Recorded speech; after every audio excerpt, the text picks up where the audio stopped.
Most important है कि हिंदी साहित्य के इतिहास में प्रसिद्ध कबीरदास पूछा जा रहा है कि कबीरदास, सूरदास, महावीर प्रसाद द्विवेदी, प्रेमचंद्र, हरिवंश राय बच्चन, इनका जन्म कहां पर हुआ था। इन सभी का जन्म साथियों एक ही राज्य में हुआ था और उस राज्य का नाम है उत्तर प्रदेश। तो आपसे अगर अलग से पूछ लिया जाए कि बताइए कबीरदास का जन्म कहां पर हुआ था, तो उत्तर प्रदेश में। सूरदास का तो उत्तर प्रदेश में, महावीर प्रसाद द्विवेदी का या प्रेमचंद्र का या हरिवंश राय बच्चन का, किसी का भी पूछ लें, इन सभी का जन्म साथियों उत्तर प्रदेश में हुआ था। ये आपको ध्यान रखना है। अब उसके बाद देखेंगे साथियों, दूसरे नंबर का प्रश्न है कि भाषा को बोलते समय होने वाले उताव चढ़ाव को क्या कहा जाता है। साथियों 25 प्रश्नों में हिंदी को पूरा खत्म किया जाएगा, यानी कि हर एक टॉपिक से प्रश्न यहां पर उठाए गए हैं, इसलिए क्लास आपके लिए भाई बहुत ही महत्वपूर्ण है। ठीक है, अगर आपको साथियों झंडे गाड़ना है सीआरपीएफ, एचसीएम और एएसआई में, तो इस मॉडल पेपर को पूरा लगा के जाना, 100 क्वेश्चंस आप लोग देख कर जाना, आपकी परीक्षा में बहुत ही फायदेमंद साबित होगा ये मॉडल पेपर। तो भाषा को बोलते समय होने वाले उताव चढ़ाव को क्या कहा जाता है, अनुतान कहा जाता है, ये आप लोग ध्यान रखेंगे। इसलिए आपके इस प्रश्न का बिल्कुल करेक्ट आंसर जो होगा वो अनुतान कहते हैं। अच्छा, अनुतान का मतलब क्या होता है? सुर लहर भी कह सकते हैं, सुर लहर भी इसको कहा जा सकता है, ये आपको ध्यान रखना है। अब उसके बाद देखिए साथियों, दो प्रश्न है कि रेलगाड़ी एक शब्द है, तो रेलगाड़ी कैसा शब्द है, ये आपसे पूछा जा रहा है। तो रेलगाड़ी साथियों कैसा शब्द है? बात करें रेलगाड़ी एक संकर शब्द है, इसलिए आपका राइट आंसर जो होगा वो ऑप्शन नंबर डी हो जाता है। बात करेगा रेल की, तो ये अंग्रेजी भाषा का शब्द है, और गाड़ी की तो ये हिंदी भाषा का शब्द है। तो ये दो शब्दों के योग से साथियों बना है, दो अलग अलग भाषाओं के शब्दों से मेल कर जो शब्द बनता है उसको ही संकर शब्द कहते हैं, ये आपको ध्यान रखना है। वीर रस का स्थायी भाव क्या है? देखिए वीर रस में क्या आ रहा है, वीर रस में क्या भय आ रहा है? तो बिल्कुल नहीं। क्रोध आ रहा है? बिल्कुल नहीं। विस्मय आ रहा है? बिल्कुल नहीं। वीर रस में साथियों उत्साह आएगा, इसलिए वीर रस का जो स्थायी भाव होगा वो उत्साह हो जाएगा, यानी कि आंसर आपका ऑप्शन नंबर सी के साथ जाता है। अब उसके बाद देखिए कि मानसिक और शारीरिक कष्ट द्वारा उत्पन्न शिथिलता को क्या कहा जाता है। मोस्ट इंपॉर्टेंट क्वेश्चन है साथियों, ध्यान रहे इस क्वेश्चन का राइट आंसर क्या होगा। मानसिक और शारीरिक कष्ट के द्वारा उत्पन्न जो शिथिलता होती है उसको ग्लानि कहा जाता है, यानी कि आपका आंसर जो आता है वो ऑप्शन नंबर बी के साथ जाता है। अगले क्वेश्चन देखिए कि भौरा का सही पर्यायवाची क्या होगा। तो भौरा का पर्यायवाची पूछा जा रहा है। देखिए भा से भौरा हो जाएगा और भा से भ्रमर हो जाएगा, तो भौरे का अगर पर्यायवाची आ जाए तो भ्रमर आपको बताना है, ये बात आपको ध्यान रखना है। यहां पर आली लिखा हुआ है, अगर यहां पर अली लिखा होता तो वो भी भ्रमर का ही पर्यायवाची होता। ये बहुत पूछे जाते हैं आपसे। अब उसके बाद देखिए कि निम्न में से स्त्रीलिंग शब्द कौन सा है। सीधी और सिंपल सी बात है, अगर आपके सामने आ जाए बताइए कि स्त्रीलिंग कौन सा शब्द है, तो किसी शब्द में अगर कैसी का इस्तेमाल हो रहा हो तो वो क्या होगा, वो स्त्रीलिंग शब्द हो जाएगा। और किसी शब्द के साथ कैसा का इस्तेमाल हो रहा हो तो वो हमेशा पुल्लिंग शब्द होगा, ये आपको ध्यान रखना है। अब यहां पर साथियों बात करें, अगर हम लोग नृत्य कैसा है तो कैसा आ रहा है, इसलिए पुल्लिंग हो जाएगा। पालन कैसा है ऑटोमेटिक आ जाएगा, कैसा हो कैसी सोचने की जरूरत नहीं है, खुद ही आ जाएगा शब्द आपके सामने।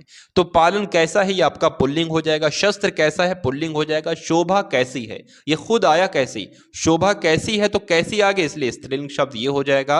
और इसका राइट आंसर आपका ऑप्शन नंबर ए हो जाएगा। उसके बाद देखिए कि जो शब्द क्रिया की विशेषता बताते हैं उसे क्या कहा जाता है। सिंपल सा प्रश्न है, बताने की कोशिश कीजिए, बताइए। जैसे कि मान लीजिए सोहन धीरे धीरे चलता है, तो चलना क्या है, चलना एक क्रिया है और इस चलने की विशेषता बताई जा रही है धीरे धीरे शब्द के द्वारा। तो धीरे धीरे साथियों क्या हो जाएगा, क्रिया विशेषण ही तो हो जाएगा, ये आपको ध्यान रखना है, क्रिया विशेषण हो जाएगा। इसलिए राइट आंसर आपका जो है वो ऑप्शन नंबर डी के साथ जाता है। क्लास को एक बार आप सभी लोग क्या करेंगे, क्लास को एक बखूबी अंदाज में साथियों आप सभी लोग शेयर करेंगे, तो फटाफट इस क्लास को शेयर करके वीडियो को लाइक कर दीजिए और अगले नंबर वाला जो प्रश्न है इसका राइट आंसर आप लोग बता दीजिए कि कन्या की यहां पर खाली जगह आपको बताना है, कन्या की पगड़ी के आरोप में उन्हें आजीवन जेल हुई, या कन्या की बारी के आरोप में, कन्या की दृष्टि के आरोप में, या कन्या की हत्या के आरोप में। तो यहां पर साथियों बात करें जो आजीवन कारावास जेल हुई है वो हत्या के आरोप में होगी। भाई दृष्टि थोड़ी ना, पगड़ी थोड़ी ना, बारी थोड़ी ना, तो कन्या की पगड़ी, कन्या की हत्या के आरोप में उन्हें आजीवन जेल हुई, ये बिल्कुल करेक्ट आंसर है। अब उसके बाद देखिए कि मैं आज तक परीक्षा में सफल ही हुई हूं, रेखांकित शब्द को तक पहचानी, यानी कि रेखांकित शब्द आपको बताने, जो तक है ये क्या शब्द है। देखिए कभी भी मान लीजिए ये काम मैं ही कर सकता हूं, अगर यहां पर बात करें ही शब्द जो है तो ये कैसा शब्द है, ये निपात शब्द है, यानी कि जिससे वाक्य पूरा प्रभावपूर्ण बन जाता है। अभी मैं आपसे कहूं ये काम मैं कर सकता हूं तो इतना प्रभावपूर्ण वाक्य नहीं लगा, लेकिन अगर मैं ये कहूं कि ये काम मैं ही कर सकता हूं तो ये थोड़ा सा प्रभावपूर्ण वाक्य बन गया। तो जिन शब्दों की मदद से वाक्य प्रभावपूर्ण बन जाता है उनको ही निपात कहा जाता है, ये आपको ध्यान रखना है। तो जो लोग भी यहां पर ऑप्शन नंबर ए के साथ हैं बिल्कुल करेक्ट हैं। दूसरे नंबर का प्रश्न, निम्न में से कौन विराम चिन्ह का प्रकार नहीं है? तो इसमें से कौन सा विराम चिन्ह का प्रकार नहीं है? निर्देशक चिन्ह आपने सुना होगा, लाघव चिन्ह आपने सुना होगा, विवरण चिन्ह आपने सुना होगा, लेकिन उपदेशक चिन्ह के बारे में आपने नहीं सुना होगा। तो इस प्रश्न का बिल्कुल सही उत्तर जो होगा वो ऑप्शन नंबर सी हो जाता है। अगला प्रश्न देखिए कि जिन संज्ञाओं से एक ही प्रकार की वस्तुओं अथवा व्यक्तियों का बोध होता है उनको क्या कहा जाता है? तो साथियों देखिए मैं आपको यहां पर बता दूं, एक एक होता है जातिवाचक और एक होता है व्यक्तिवाचक। अब मैं यहां पर एक नाम लिखूं आपके सामने, सोहन, ठीक है। अब सोहन तो कोई एक ही होगा, वैसे तो सोहन नाम के कई सारे लड़के होंगे लेकिन ये तो उसकी पहचान है, सोहन उसका नाम है। अब मैं यहां पर लिख दूं लड़का, ठीक है, लड़का लिख दो, सोहन क्या है, लड़का है।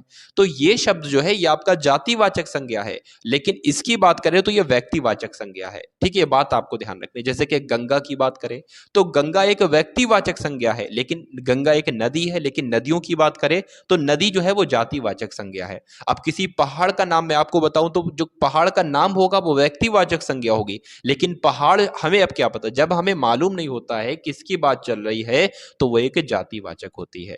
मान लीजिए सोनिया एक लड़की है, लेकिन लड़की शब्द जो होगा अब हमें नहीं पता किसकी लड़की की बात चल रही है, तो वो लड़की शब्द जातिवाचक हो जाएगा। लेकिन अब हमें मालूम पड़ गया कि सोनिया हाँ एक लड़की है, इसकी बात चल रही, तो वो एक व्यक्तिवाचक संज्ञा होगा। ये डिफरेंस होता है व्यक्तिवाचक और जातिवाचक संज्ञा में। चलिए, तो यहां पर साथियों यही पूछा जा रहा है कि जिन संज्ञाओं से एक ही प्रकार की वस्तुओं अथवा व्यक्तियों का बोध होता है उसको क्या कहा जाता है? जातिवाचक संज्ञा कहा जाता है। एक ही व्यक्तियों का बोध होता है, सोहन, रोहन, कुणाल, कुछ भी नाम आ जाए, ठीक है। एक ही प्रकार की वस्तुओं का बोध होता है, ठीक है। तो ये उम्मीद करता हूं ये आप लोग बहुत अच्छे तरीके से समझ गए होंगे। अब उसके बाद देखिए आदि से लेकर अंत तक, इसके लिए एक शब्द आपको बताना है साथियों। आदि से लेकर अंत तक ये बहुत परीक्षा में पूछा जाता है, तो अधोपांत कहा जाता है, आप लोग ध्यान रखेंगे। कौन सा शब्द विदेशज नहीं है? तो साथियों पूछा जा रहा है कौन सा शब्द विदेशज नहीं है, ये आपसे पूछा जा रहा है। देखिए यहां पर अगर लोटे की बात करें तो ये शब्द तो साथियों देशज है। कैसा शब्द है? ये शब्द जो है वो देशज है, ये विदेशज शब्द नहीं है, ये आपको ध्यान रखना है। चलिए, जबकि यहाँ पर जो कॉपी लिखा हुआ है, माचिस लिखा हुआ है, जज लिखा है, ये सारे अंग्रेजी भाषा के शब्द हैं, यानी कि सारे के सारे विदेशी शब्द हैं। अब उसके बाद देखिए साथियों अगले नंबर का प्रश्न है कि निम्नलिखित में से किस शब्द में उपसर्ग और प्रत्यय का एक साथ प्रयोग किया गया है? तो कौन सा वो शब्द है बताने की कोशिश करेंगे। इस क्वेश्चन का राइट आंसर क्या होगा? अगर साथियों यहां पर अभिमानी शब्द की हम संधि विच्छेद करते हैं तो क्या निकल कर आता है? अभि निकल कर आता है जो कि उपसर्ग है, मान निकल कर आता है जो कि मूल शब्द है, और बड़ी ई निकल कर आता है जो कि प्रत्यय है। इसलिए जो यहां पर पूछा जा रहा है प्रत्यय भी है और उपसर्ग भी है, तो वो ऐसा कौन सा शब्द है भाई? वो ऐसा ऑप्शन नंबर बी वाला शब्द है, तो यही आपका राइट आंसर है। शब्द के दो रूप आपको बताना है, वो कौन कौन से होते हैं। देखिए बात करें यहां पर शब्द के दो रूप जो होते हैं वो ध्वनि होता है और वर्ण होता है। ध्वनि क्या होता है? ध्वनि की बात करें तो कोई चीज आपने मान ली सुन ली तो वो ध्वनि है, ठीक है। ध्वनि जो होती है साथियों वो शब्द का मौखिक रूप होता है, लेकिन वर्ण की बात करें तो वर्ण शब्द का लिखित रूप होता है। वर्ण अगर लिखा हुआ है तो वो वर्ण है, सुना जा रहा है तो वो ध्वनि है। इतना फर्क साथियों होता है। उसके बाद देखिए अगले नंबर का प्रश्न है कि जसोदा हरि पालने झुकावे पंक्ति में कौन सा रस है, ये आपको बताना है। इस क्वेश्चन का राइट आंसर क्या होगा?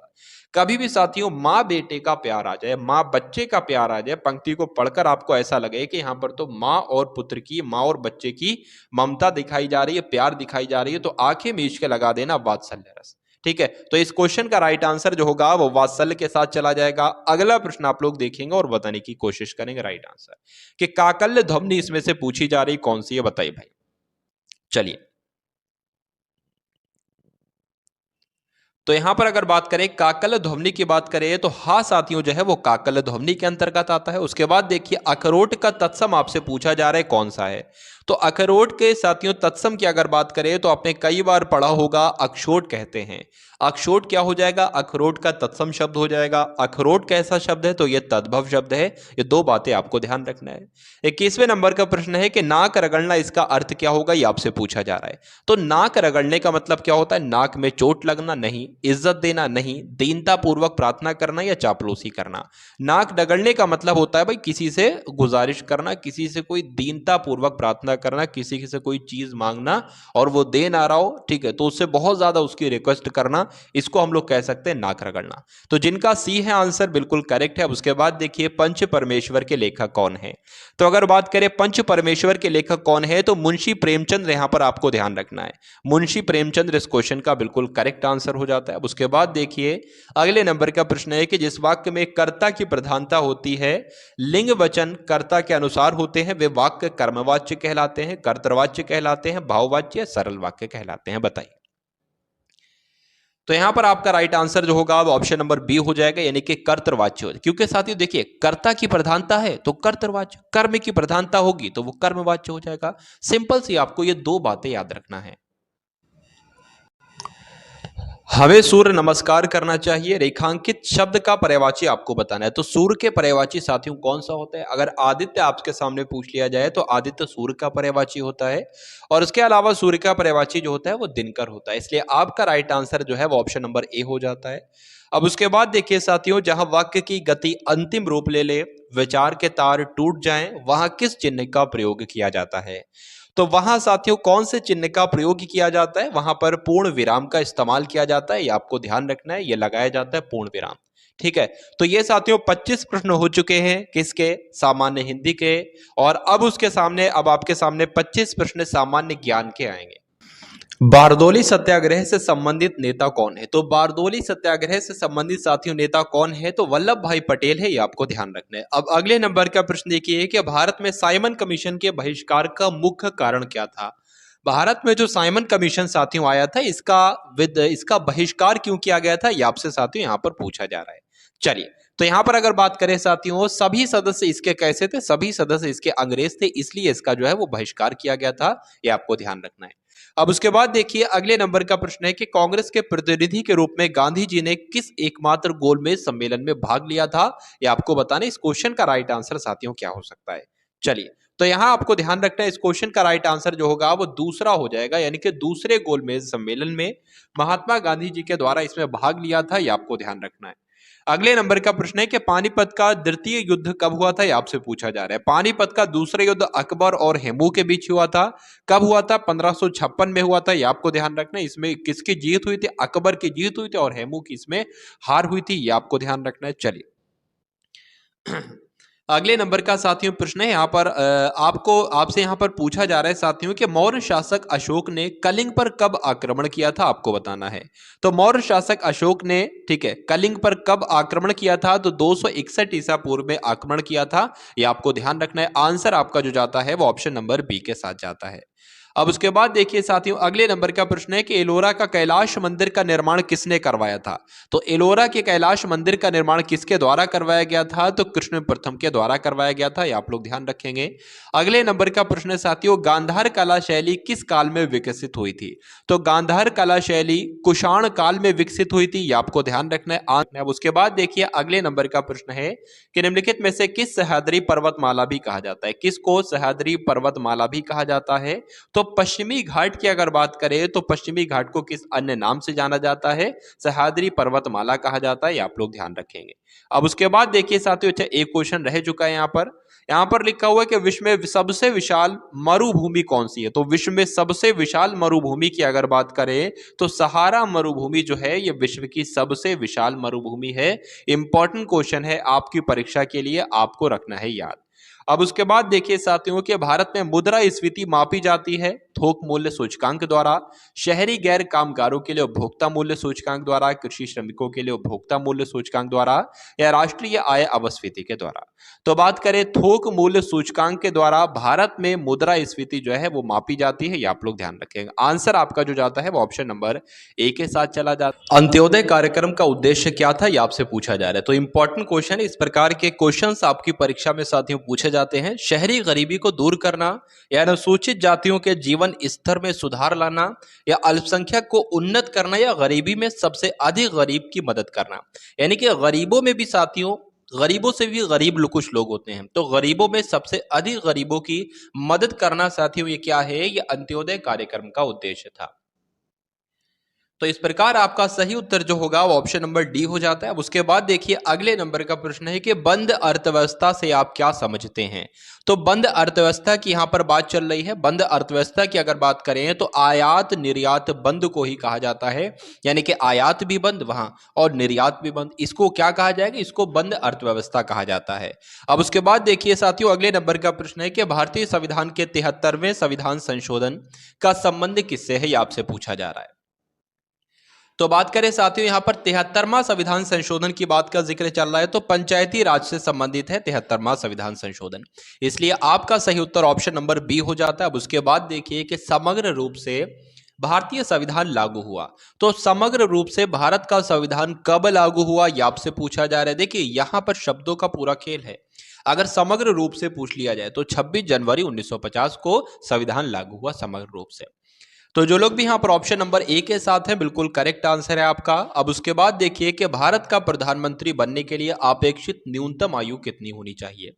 तो साथियों कितना अगर किसी को प्रधानमंत्री बनना है तो उसकी आयु के बारे में पूछा जा रहा है कि न्यूनतम आयु कितनी होना चाहिए, 25 वर्ष उसकी न्यूनतम आयु होना चाहिए, इसलिए आपका राइट आंसर जो है वो ऑप्शन नंबर सी है। अब उसके बाद देखिए अगले नंबर का प्रश्न है, यहां पर आपको बताना है राइट आंसर कि देवदास का लेखक कौन है, ये आपसे पूछा जा रहा है। साथियों देवदास का लेखक कौन है, ये प्रश्न कई बार परीक्षाओं में बन चुका है और आपकी आने वाली परीक्षा में भी इस क्वेश्चंस की साथियों इंपॉर्टेंस बहुत है। तो शरद चंद्र चट्टोपाध्याय का नाम आपको ध्यान रखना है, ये देवदास के लेखक हैं। और देवदास क्या है, तो देवदास एक उपन्यास है, ये भी आप लोग ध्यान रखेंगे। अब उसके बाद देखिए कि हाइड्रोजन बम आधारित होता है, ये आपसे पूछा जा रहा है, बताने की कोशिश कीजिए। तो हाइड्रोजन बम की अगर बात करें साथियों तो ये तो नाभिकीय संलयन पर आधारित होता है, इसलिए इस क्वेश्चन का राइट आंसर की बात करें तो इस क्वेश्चन का राइट आंसर आपका ऑप्शन नंबर ए हो जाता है। चलिए अब उसके बाद देखेंगे अगले नंबर का प्रश्न है, यहां पर आपसे पूछा जा रहा है कि पौधों और जंतुओं के बीच की संयोजक कड़ी के रूप में किसे जाना जाता है। तो साथियों बात करें अगर युगलीना की, युगलीना को क्या कहा जाता है, युगलीना को पौधों और जंतुओं के बीच की संयोजक कड़ी कहा जाता है। किसको, युगलीना को। ये इंपॉर्टेंट क्वेश्चन है, ये आप लोग अपने जहन में साथियों ध्यान रखेंगे। तो जो लोग भी ऑप्शन नंबर बी के साथ हैं बिल्कुल करेक्ट आंसर है आपका। अब उसके बाद देखिए कि विटामिन B1 का अन्य नाम क्या है, यानी कि विटामिन B1 का रासायनिक नाम आपसे पूछा जा रहा है, बताने की कोशिश कीजिए।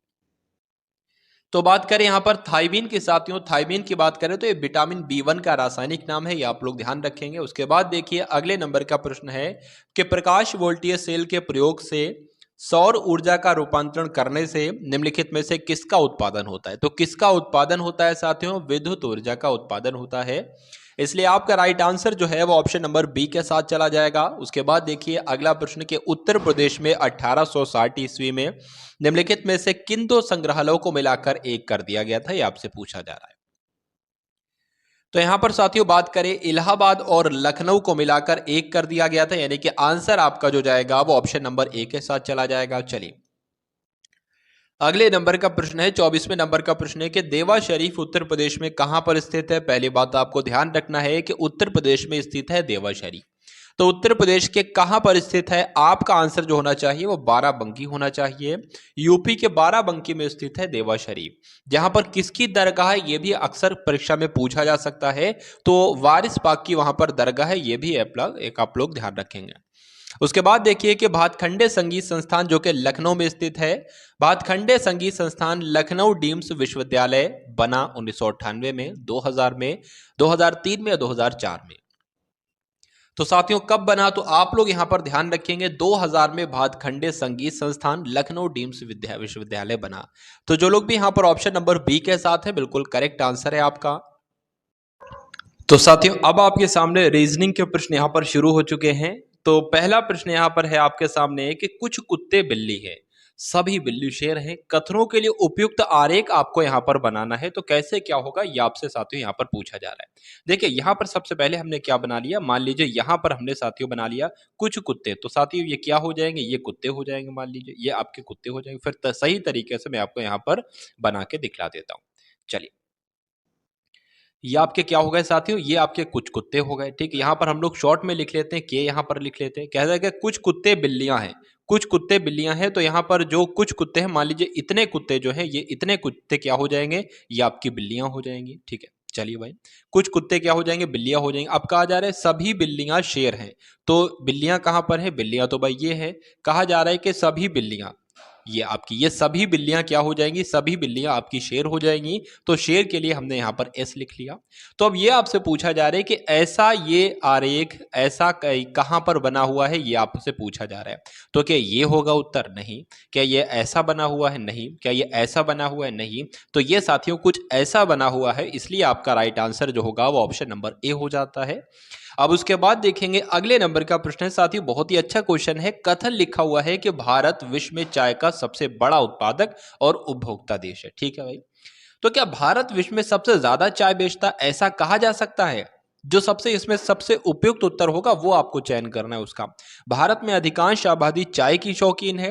वियतनाम चाय का सबसे बड़ा उत्पादक देश है। तो भारत का यहाँ पर जिक्र चल रहा है, वियतनाम कहाँ से आ गया, इसलिए गलत हो जाएगा। श्रीलंका कहाँ से आ गया, इसलिए गलत हो जाएगा। अब ऑप्शन या तो ए होगा या तो बी होगा। भारत विश्व में सबसे ज्यादा चाय का बेचता है, ऐसा हम लोग नहीं कह सकते, लेकिन ये हम लोग बिल्कुल कह सकते हैं कि अगर भारत विश्व में चाय का सबसे बड़ा उत्पादक और उपभोक्ता देश है, तो ये जरूर कहा जा सकता है कि भारत में अधिकांश आबादी भारत की चाय की शौकीन है। इसलिए आपका सही आंसर जो होगा वो ऑप्शन नंबर बी हो जाता है। अब उसके बाद देखिए अगले नंबर का प्रश्न है, बहुत ही इंपॉर्टेंट क्वेश्चन है कि कहा जा रहा है आपसे कि दिए गए विकल्पों में से वह शब्द ढूंढिए जो निम्नलिखित अक्षरों से नहीं बनाया जा सकता। चलिए, दिए गए विकल्पों में से वह शब्द ढूंढिए जो निम्नलिखित विकल्पों में से नहीं बनाया जा सकता। सबसे पहले हम लोग इसको देख लेते हैं। ठीक है, क्या लिखा हुआ है, ऑर्नामेंट। तो ऑर्नामेंट के लिए ओ ये हो गया आपका, कहां पर हो गया भाई, मैं आपको दिखा देता हूं। ओ आपका ये हो गया, आर आपके ये हो गया, एन ये हो गया, और ना उसके बाद बचा गया एम ई एन टी बचा। तो एम ये हो गया, ई ये हो गया, एन आपका कहाँ गया, एन आपका ये हो गया, टी आपका ये हो गया। तो ये शब्द तो बनाया जा सकता है। ठीक है भाई, इतना हो गया। चलिए, उसके बाद इसकी देख लेते हैं हम लोग।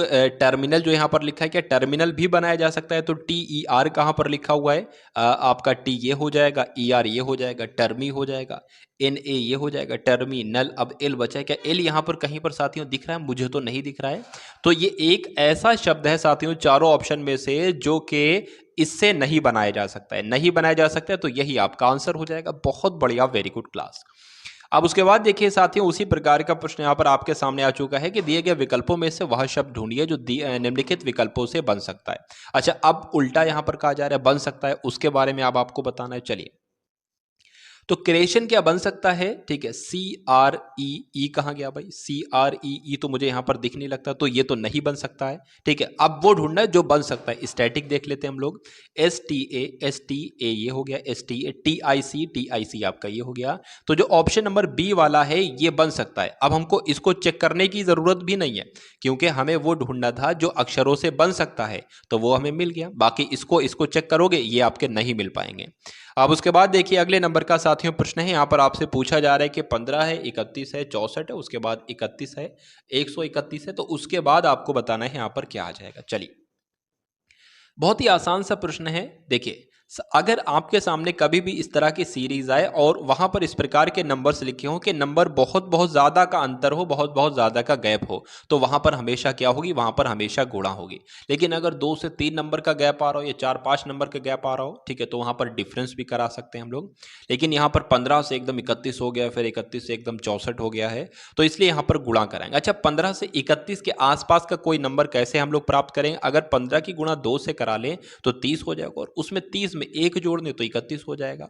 उसी प्रकार 31 की अगर गुणा हम 2 से कराएंगे तो कितना आ जाएगा, 62 आ जाएगा, और फिर 62 में हम 2 जोड़ दें तो हमारा 64 हो जाएगा। इतना समझ में उम्मीद करता हूं आपकी आ गया होगा। उसके बाद बात करें साथियों 64 की, अगर बात करें तो 64 में अगर साथियों हम लोग कितना 2 जोड़ दे तो 128 हो जाएगा, और 128 में कितना 3 जोड़ दे तो 131 हो जाएगा। तो ये सीरीज चल रही है 2+1, 2+2, 2+3 की, तो जाहिर सी बात है यहाँ पर कितना आएगा, गुणा 2 आएगा और +4 आ जाएगा। तो सबसे पहले अगर इसकी गुणा करेंगे तो क्या आ जाएगा, 2 एकम 2, 2 3 6, 2 एकम 2, और इसमें कितना जुड़ना है, 4 जुड़ना है, इसलिए 2 और 4 आपका 6, 6 2, तो 266 आपका आंसर आ जाएगा, जो कि ऑप्शन नंबर ए में है। बहुत बढ़िया, वेरी गुड क्लास। अब उसके बाद देखेंगे अगले नंबर का प्रश्न आपकी स्क्रीन पर है, बताने की कोशिश कीजिए कि 100 है, 52 है, 28 है, 16 है। अभी वहां पर डबल डबल डबल हो रहा था, लेकिन अब यहां पर लगभग लगभग आधा आधा आधा हो रहा है। तो बात करें अगर इसकी भाग मान लीजिए हम करते हैं 2 से करते हैं तो कितना आ जाएगा, तो हमारे पास 50 आ जाएगा। फिर हम उसमें 2 जोड़ दिया गया है, ऐसा हुआ है क्या, ठीक है। पहले भाग मान लीजिए 2 से किया गया, फिर उसमें 2 जोड़ दिया, ठीक है। फिर हम अगर इसकी भाग 2 से करें तो कितना आ जाएगा, 2 दूना 4, 2 छंग 12, 26 आ जाएगा भाई। फिर इसमें 2 जोड़ दिया गया, 18 आ गया। तो मामला ये चल रहा है कि भाग 2 से होगी और 2 उसमें जुड़ जाएगा, भाग 2 से होगी, 2 उसमें जुड़ जाएगा, तो अगला नंबर हमें प्राप्त हो जाएगा। उसी प्रकार 28 से 16 कैसे प्राप्त करेंगे, 2 से भाग करेंगे तो आपका कितना आ जाएगा, 14 आ जाएगा, 14 में 2 जोड़ देंगे, ये नंबर प्राप्त हो जाएगा। फिर इसकी 2 से भाग करेंगे, 8 आ जाएगा, 8 में 2 जोड़ देंगे, 10 प्राप्त हो जाएगा। फिर उसी प्रकार इसकी भाग 2 से करेंगे, 5 आ जाएगा, कितना आ जाएगा, 5 आ जाएगा, और 5 में 2 जोड़ देंगे तो कितना आ जाएगा, 7 आ जाएगा। इसलिए आपका आंसर जो जाएगा वो ऑप्शन नंबर बी के साथ जाएगा, आंसर ऑप्शन नंबर बी। भाई क्लास को आप सभी लोग एक बार क्या कीजिए, क्लास को आप सभी लोग एक बार शेयर कर देंगे अपने व्हाट्सएप मैसेज में, हर जगह जो है व्हाट्सएप पर सभी लोग इस क्लास को शेयर कर देंगे। अब उसके बाद देखिए, वास्तुकार का संबंध भवन से है, मूर्तिकार का संबंध किससे होगा, ये आपसे साथियों पूछा जा रहा है।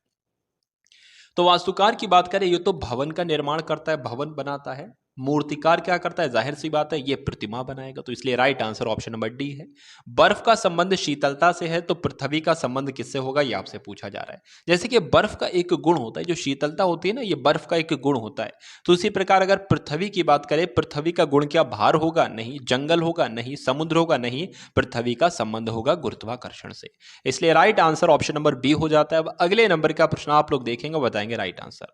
चलिए साथियों, तो यहां पर अगर बात करें रीजन से क्या हो गया भाई, अच्छा आर से ऐसे हम लोग कर सकते हैं, आर से यहां पर क्या हो गया, एस हो गया है। ई से यहां पर क्या हो गया, एफ हो गया। तो यहां पर मुझे जहां तक समझ में आ रहा है, यहां पर तो एक एक नंबर का जो है वो इंक्रीज हो रहा है। जैसे कि सबसे पहले नंबर लिखे तो आर 18 पर होता है, ई 5 पर होता है, ए 1 पर होता है, एस 19 पर होता है, ओ 15 पर होता है, और एन आपका 14 पर होता है। उसके बाद बात करें तो एस 19 पर होता है, एफ आपका 6 पर होता है, बी 2 पर होता है, टी 20 पर होता है, पी 16 पर होता है, ओ 15 पर होता है। तो जाहिर सी बात है आप लोग देख पा रहे हो कि 18 से 19 हो गया, 5 से 6 हो गया, 14 से 15 हो गया, 19 से 20 हो गया। तो सब में एक एक बढ़ रहा है, तो भाई एक एक बढ़ा दो ना। यू के बाद, टी के बाद क्या आता है, यू आता है, आप सभी लोगों को मालूम होना चाहिए। एच के बाद क्या आता है, आई आता है। आई के बाद क्या आता है, जे आता है। और एन के बाद क्या आता है, ओ आता है। और के बाद क्या आता है, एल आता है। तो ऐसा कहां पर लिखा हुआ है, UIJOL, ऑप्शन नंबर बी में लिखा हुआ है। तो यही तो आपका राइट आंसर हो जाएगा भाई। अब उसके बाद देखेंगे साथियों, अगले नंबर का यहाँ पर प्रश्न है। अच्छा वही क्वेश्चन दोबारा से आ गया, चलो कोई नहीं। उसके बाद देखिए अगले नंबर का साथियों यहाँ पर प्रश्न आपके समक्ष है। यहाँ पर आपको दिखाया जा रहा है कि दीपक एक लड़का है जो कि उत्तर में चलता है, ठीक है। दीपक 20 मीटर उत्तर में चलता है, तो उत्तर किधर हो गया, उत्तर ये हो गया भाई साहब। वो 20 मीटर जो है वो चल दिए। फिर वह बाएं मुड़ता है, तो ये बाएं हमने मुड़ा दिया, और कितना चलाए, इसको 40 मीटर हमने चलाया, ठीक है। फिर से वह बाएं मुड़ता है, बाएं मुड़ता है और 20 चलता है, तो यहाँ का यहाँ आ गया। इसके बाद वह, तो पूछा क्या जा रहा है यही समझ में नहीं आ रहा है, ठीक है। टाइपिंग सही तरीके से हो नहीं पाई है। तो कुल मिला के ये पूछा जा रहा होगा, देखिए मैं आपको बता दूं, 20 चलता है, 40 चलता है और फिर 20 चलता है, ऐसी था ना शायद। तो अब ये पूछा जा रहा है कि वो अपने, ठीक, जो पुराना उसका स्थान था उससे कितनी दूरी पर होगा। तो इसकी भी लंबाई 40 है, तो जाहिर सी बात है इसकी लंबाई भी 40 होगी। तो अपने पुराने स्थान से वो 40 किलोमीटर की दूरी पर था। 40 किलोमीटर नहीं बल्कि 40 मीटर की दूरी पर था। कुछ ऐसे ही क्वेश्चन था। अब उसके बाद देखिए साथियों, अगले नंबर का यहाँ पर प्रश्न आपके सामने है, बताना है आपको राइट आंसर क्या होगा। तो कहा जा रहा है कि सोनिया एक लड़की है, अपने घर से चली 4 किलोमीटर, किधर चली, अपने घर से, ये उसका घर हो गया, अपने घर से 4 किलोमीटर पूर्व की ओर चली। तो 4 किलोमीटर क्या चला दिया, पूर्व की ओर चला दिया। फिर उसके बाद क्या कहा जा रहा है, बाएं मोड़ दिया। बाएं का बहुत ध्यान रखना है आपको, ठीक। बाएं का मतलब होता है उल्टा हाथ और दाएं का मतलब होता है सीधा हाथ। इतना ध्यान रख लिया तो हो गया काम भाई। तो बाएं कहा जा रहा है, तो बाएं मुड़ी और 6 किलोमीटर चल गई, 6 किलोमीटर चल दी। फिर दाएं घूमती और 4 किलोमीटर चलती है, तो फिर उसके बाद दाएं कर दिया और 4 किलोमीटर चला दिया। कहा जा रहा है वह अपने प्रस्थान स्थल से कितनी दूरी पर है, यानी कि इसकी आपको दूरी बताना है। इसकी आपको दूरी बताना है, यहाँ की दूरी क्या होगी। देखिए भाई, ट्रायंगल बना लीजिए। इसकी 4 किलोमीटर हो गई तो इसकी 4 किलोमीटर होगी। अगर हम इसको यहां तक कर दे तो ये भी तो भाई 4 किलोमीटर ही होगी। जब ये 6 किलोमीटर है तो जाहिर सी बात है ये भी जो है वो 6 किलोमीटर ही होगी। तो अब आपके सामने ये 6 किलोमीटर आ गई और ये कितनी आ गई भाई, ये भाई साहब 8 किलोमीटर आ गई, 4 4। तो कण निकालना है। कण कैसे निकालते हैं भाई, एक तरफ 8 का स्क्वायर, एक तरफ 6 का स्क्वायर, यानी कि 6 का स्क्वायर प्लस 8 का स्क्वायर। 6 का स्क्वायर होता है 36 और 8 का स्क्वायर होता है 64। जब 64 और 36 को मिलाएंगे तो कितना हो जाएगा, 100 हो जाएगा। तो साथियों 10 बाहर आ जाएगा, यानी कि आपका आंसर जो आएगा वो 10 किलोमीटर के साथ जाएगा। अब उसके बाद देखेंगे अगले नंबर का। साथियों यहाँ पर प्रश्न है आपके सामने, पहले वाला कौन था भाई, सोनिया थी, अब शारदा यहाँ पर आ चुकी हैं। तो अब आपके सामने कौन आ चुका है, शारदा यहाँ पर आपके सामने आ चुकी हैं। प्रश्न का उत्तर बताने में मदद करेंगी। शारदा ने दक्षिण दिशा में चलना शुरू किया। तो शारदा जो है एक बंदी है, शारदा है कोई महिला, ठीक। शारदा ने दक्षिण दिशा में चलना शुरू किया, तो दक्षिण दिशा में हमने इनको चला दिया। ये 15 किलोमीटर चली हैं। 15 किलोमीटर चलने के बाद वह 2 बार अपने बाएं मुड़ी हैं। तो एक बार तो ये मुड़ गई, एक बार ये मुड़ गई, ठीक है। अच्छा, 2 बार मतलब 2 बार जो बाएं मुड़ी हैं, एक बार बाएं मुड़ी हैं तो 15 किलोमीटर चली हैं, फिर दोबारा बाएं जो मुड़ी हैं फिर 15 किलोमीटर चली हैं, ऐसा कहा जा रहा है। अब वह अपने प्रस्थान स्थल से कितनी दूरी पर और किस दिशा में है। तो अपने प्रस्थान से साथियों वो तो 15 किलोमीटर की दूरी पर है, तो या तो ये उत्तर होगा या तो ये उत्तर होगा। कहा जा रहा है कि साथियों अब वे अपने प्रस्थान स्थल से, तो प्रस्थान स्थल तो ये था, अपने प्रस्थान स्थल से कितनी दूरी पर है, तो 15 किलोमीटर दूरी पर है, और किस दिशा में है, तो पूरब की दिशा में। यहीं पर तो थी भाई वो, तो पूरब की दिशा में, इसलिए आपका आंसर जो होगा वो ये हो जाएगा, ऑप्शन नंबर सी। उसके बाद देखिए साथियों अगले नंबर का यहाँ पर आपके समक्ष प्रश्न है कि सभी वायु आकाश भी हैं। अच्छा क्वेश्चन है, इंपॉर्टेंट क्वेश्चन है, ध्यान दीजिएगा क्या होगा, इसका राइट आंसर बताने की कोशिश कीजिएगा। चलिए, तो कहा जा रहा है सभी वायु आकाश हैं। चलिए, तो ये हमने इसको क्या बना लिया, ये हमने बना लिया साथियों, ये हमने क्या बना लिया, वायु बना लिया, हमने यहाँ पर वा लिख दिया, ठीक। कहा जा रहा है सभी वायु क्या है, सभी वायु जो है वो पृथ्वी है। तो ये आपकी क्या हो गई, ये आपकी पृथ्वी हो गई, यहां पर हमने लिख दिया पृथ्वी। सभी, अब देखिए सभी वायु जो है वो पृथ्वी है, बिल्कुल सही। उसके बाद कहा जा रहा है कि सभी वायु, अच्छा सभी वायु आकाश भी हैं और पृथ्वी भी हैं। तो सभी वायु पृथ्वी भी हैं, ये हमने बना दिया है। और सभी वायु, अब बाकी क्या है, आकाश भी है, तो आकाश भी हम बना देते हैं। इस प्रकार से कुछ आपका बन जाएगा, ठीक है। तो अब वायु जो है वो देखिए भाई, ये आकाश भी हो जाएगी और पृथ्वी भी हो जाएगी। तो ये पूछा जा रहा है कौन से ऑप्शन में ऐसा डायग्राम बना है, क्या साथियों ऐसे में बना है, बिल्कुल नहीं। क्या ऐसे में बना है, बिल्कुल नहीं। कुछ कुछ ऐसा लग रहा है, तो यही आपका राइट आंसर हो जाएगा। तो जो लोग भी यहाँ पर ऑप्शन नंबर बी के साथ हैं, बिल्कुल करेक्ट आंसर है आपका।